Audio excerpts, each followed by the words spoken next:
Tras más de 2 meses de operación militar en la Franja de Gaza, el alto número de víctimas civiles entre la población palestina se está traduciendo en una creciente presión sobre Israel. Las críticas llegan incluso desde Estados Unidos, su más estrecho aliado. El presidente Joe Biden habló de bombardeos indiscriminados y advirtió al gobierno israelí de que está empezando a perder el apoyo internacional. ¿Ejercerá Washington una presión efectiva sobre Israel o seguirá dando cobertura diplomática y militar a su estrecho aliado? Se lo explicamos aquí en DW Analiza. La ofensiva israelí en Gaza está provocando una catástrofe humanitaria sin precedentes en la región. A las miles de víctimas mortales, la mayoría mujeres y niños, se añade la falta de agua, comida y medicinas. Casi 2 millones de personas se han visto obligadas a abandonar sus hogares y, según Naciones Unidas, más del 60% de las infraestructuras han quedado destruidas. En este contexto crece la presión internacional para que Israel establezca un alto el fuego humanitario de forma inmediata. Recientemente, la Asamblea General de Naciones Unidas votó una resolución al respecto. La iniciativa obtuvo una abrumadora mayoría.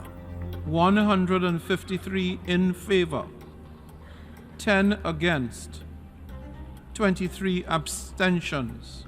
De los principales países occidentales, tan solo Estados Unidos se sumó a Israel en su voto contrario a la resolución. Washington ha vetado hasta ahora iniciativas similares en el Consejo de Seguridad de la ONU. Sea como sea, el gobierno estadounidense es consciente de que se está quedando solo en su apoyo incondicional a Israel. El riesgo de aislamiento para Israel es, pues, real, pero también en cierta medida para Estados Unidos, y es en ese contexto en el que hay que marcar las recientes declaraciones del presidente estadounidense. En un acto de campaña, Joe Biden aseguró que Israel está empezando a perder el apoyo internacional debido a lo que calificó de bombardeos indiscriminados.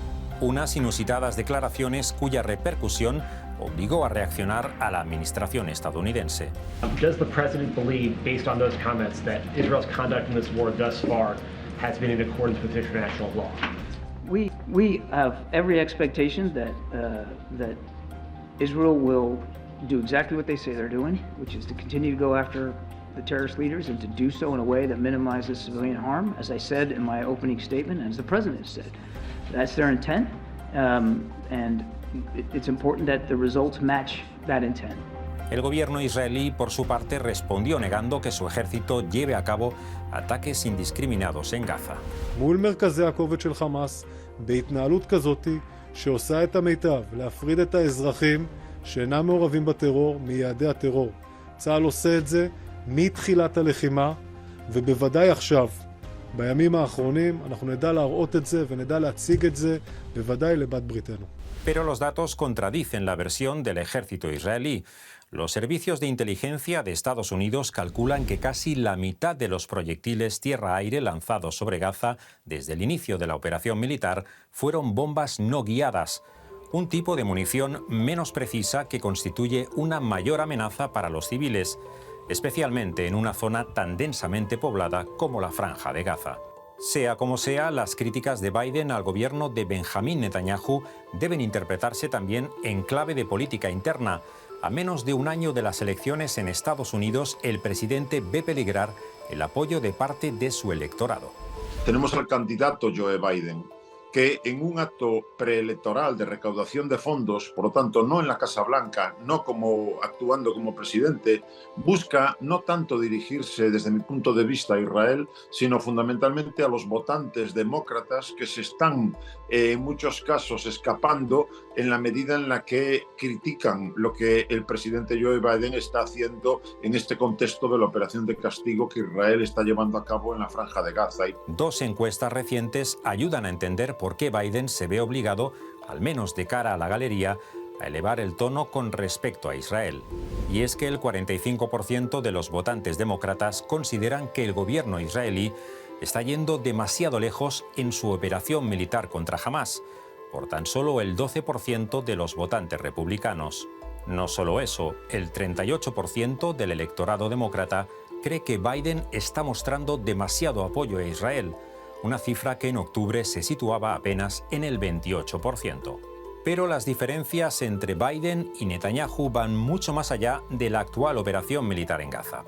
El desacuerdo afecta también al futuro de la franja una vez concluya la guerra. En el mismo acto de campaña en que habló de bombardeos indiscriminados, Biden atacó directamente al gobierno de Netanyahu, al que calificó como el más conservador en la historia de Israel.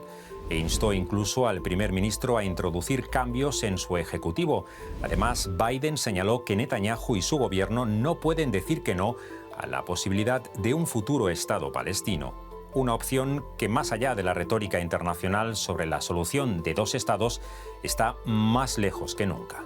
No existe la más mínima posibilidad hoy de que pueda haber un Estado palestino soberano realmente, es decir, dueño de sus territorios, de sus aguas, de su espacio aéreo, y que sea al mismo tiempo viable. Recordemos no solamente la falta de continuidad territorial entre Gaza y Cisjordania, sino el hecho de que Cisjordania se ha convertido en lo que siempre denominamos un queso de Gruyère, con más de 700.000 colonos en más de 500 asentamientos dentro de ese territorio. Pero las diferencias van más allá. La administración Biden insiste en reforzar a la autoridad palestina para que juegue un papel decisivo en Gaza una vez eliminado Hamás, algo que Netanyahu rechaza frontalmente. כן, יש מחלוקות לגבי היום שאחרי חמאס, ואני מקווה שנגיע להסכמה גם כאן. אני רוצה להבהיר את עמדתי. אני לא אתן לישראל לחזור על טעות אוסלו. לא אתן שאחרי ההקרבה האדירה של אזרחינו ולוחמינו, נכניס לעזה מי שמחנך לטרור, תומך בטרור, מממן טרור. עזה לא תהיה לא חמאסטן ולא פתחסטן. Parece pues que Estados Unidos no está dispuesto a establecer ningún tipo de línea roja en su apoyo a Israel. Más allá de críticas puntuales, Washington transige a cambio de disponer de un aliado con el que defender sus intereses en la región. Israel es un baluarte geopolítico fundamental de los Estados Unidos en Medio Oriente para sostener una inestabilidad o una falta de cierto orden en la región de Medio Oriente que termina siendo afín a los intereses norteamericanos.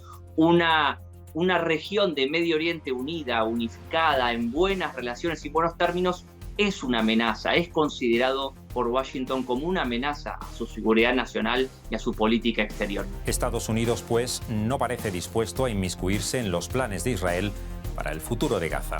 Pero ¿podría presionar Washington para garantizar que el ejército israelí cumpla con el derecho internacional? A priori, Estados Unidos dispone de herramientas más que suficientes para ejercer presión, especialmente por la dependencia de Israel en el plano militar. Para que nos hagamos una idea, Israel es el principal destinatario de la ayuda militar directa estadounidense, una ayuda que actualmente se sitúa en 3.800 millones de dólares anuales. En los últimos 5 años, el 79% de las armas transferidas a Israel fueron suministradas por Estados Unidos. A enorme distancia se situaron Alemania e Italia.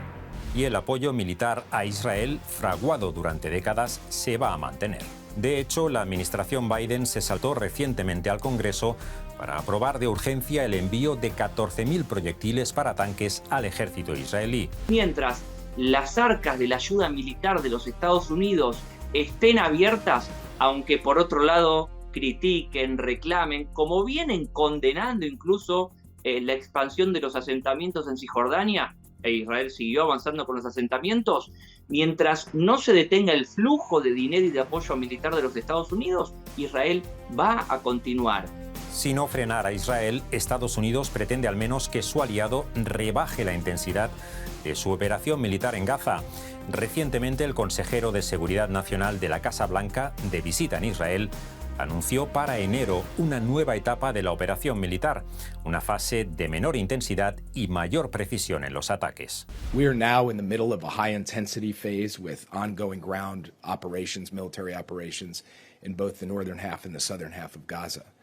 But there will be a transition to another phase of this war, one that is focused in more precise ways on targeting the leadership and on intelligence-driven operations that continues to deal with the ongoing threat that Hamas poses. Pero ¿hasta qué punto está cediendo Israel a las presiones de Estados Unidos? ¿O estamos ante una nueva fase de la guerra ya prevista por el Estado Mayor israelí? creo que tenemos que entender que ese paso a una fase posterior no lo va a decidir Washington en ningún caso, no va a ser el resultado de la presión que pueda hacer la administración de Joe Biden, sino que es una decisión soberana de Israel. Cuando Israel considere que ya ha conseguido sus objetivos fundamentales de degradar la capacidad militar de Hamas dentro de la Franja de Gaza, podrá pasar a una fase distinta, entendiendo fundamentalmente por razones puramente israelíes. Pero el desafío israelí a Estados Unidos hay que entenderlo también en clave interna. La beligerancia de Netanyahu con respecto a Washington se explica en parte por la situación de debilidad que atraviesa el primer ministro. La popularidad de Netanyahu se encuentra bajo mínimos entre críticas a su incapacidad para prevenir los ataques terroristas de Hamas del 7 de octubre y a su manejo de la guerra. El primer ministro israelí es consciente de que está en juego su futuro político. O bien permanece en el poder como primer ministro, o bien se enfrenta a una pena probablemente de cárcel por las 3 causas judiciales que pesan sobre él. Está claro que a Netanyahu le interesa que se prolongue el conflicto actual porque eso es lo que le permite soñar con la posibilidad de mantenerse en el poder más allá, teniendo en cuenta que la opinión pública israelí ha definido e identificado a Netanyahu como el principal responsable del fracaso de seguridad que supuso los ataques recibidos el pasado 7 de octubre. Según una encuesta reciente, el 69% de los israelíes apuesta por la convocatoria inmediata de elecciones una vez finalice la operación militar en Gaza. Y los sondeos no son precisamente favorables al actual primer ministro. La actual coalición de gobierno, liderada por Netanyahu, obtendría tan solo 44 escaños, 20 menos que en los comicios del año pasado, muy lejos de la mayoría necesaria para gobernar. Y mientras Israel continúa con su operación militar, la situación sigue deteriorándose en Gaza. Naciones Unidas alertó que 1 de cada 4 hogares sufre de hambre extrema. Urge, pues, garantizar que la necesaria ayuda humanitaria llegue a la población de la franja. Una ayuda que quizás venga acompañada de un alto el fuego que la comunidad internacional reclama y que, de momento, Israel se niega a aceptar.